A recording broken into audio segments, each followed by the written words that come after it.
मुंबई महानगरपालिकेच्या अर्थसंकल्पात 14.19 कोटींची यावेळी वाढ झाली आहे। रस्ते फुटपाथच्या कामांसाठी 5,100 कोटींची तरतूद करण्यात आली आहे। बेस्ट उपक्रमासाठी 1,000 कोटींची तरतूद केली आहे।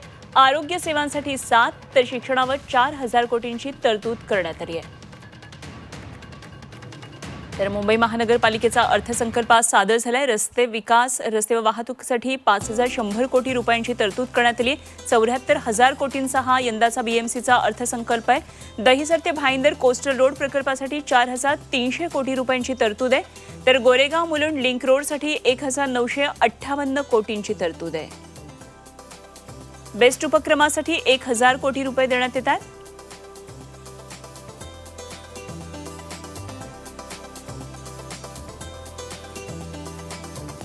तर अर्थसंकल्पात भरभक्कम अशी वाढ झाली। 74,000 कोटींचा हा अर्थसंकल्प मांडण्यात आलाय। पर्यटन वाढीसाठी महापालिकेच्या नव्या योजना येतात। राणीबागेमध्ये जिराफ, झेब्रा, पांढरा सिंह, जॅग्वार असे विदेशी प्राणी आता आणण्यात येतील। कोळीवाड्यांच्या विकासासाठी 25 कोटी।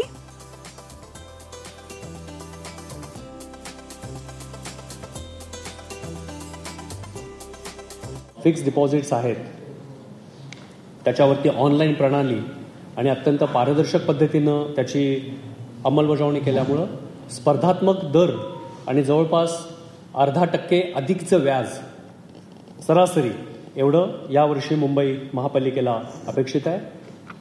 आपल्या ज्या झोपडपट्ट्या आहेत या झोपडपट्ट्यामध्ये जे व्यावसायिक आस्थापना आहेत या व्यावसायिक आस्थापना आपल्या असेसमेंटच्या सध्याच्या पद्धतीमध्ये येत नव्हत्या।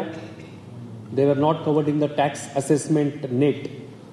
तर यावर्षी आपण त्या सर्व व्यावसायिक आस्थापना यांचा देखील सर्वे सुरू केलेला आहे आणि चालू वर्षात म्हणजे 25-26 मध्ये त्यातून साधारणतः 350 कोटी रुपये हा एवढा मालमत्ता अतिरिक्त मालमत्ता कर मुंबई महापालिकेला मिळेल अशी देखील आमची अपेक्षा आहे। केंद्र शासनाने पर्यावरण संरक्षण अधिनियम 1986 याच्यामध्ये बायलॉज तयार केलेले आहेत, नोटिफाईड केलेले आहेत आणि त्याच्यामध्ये घनकचरा व्यवस्थापन, आरोग्य आणि स्वच्छता बायलॉज 2006 याच्यामध्ये त्यांनी राज्यांना अशा पद्धतीचे मार्गदर्शन तत्व दिलेली आहेत की ज्याच्यामुळे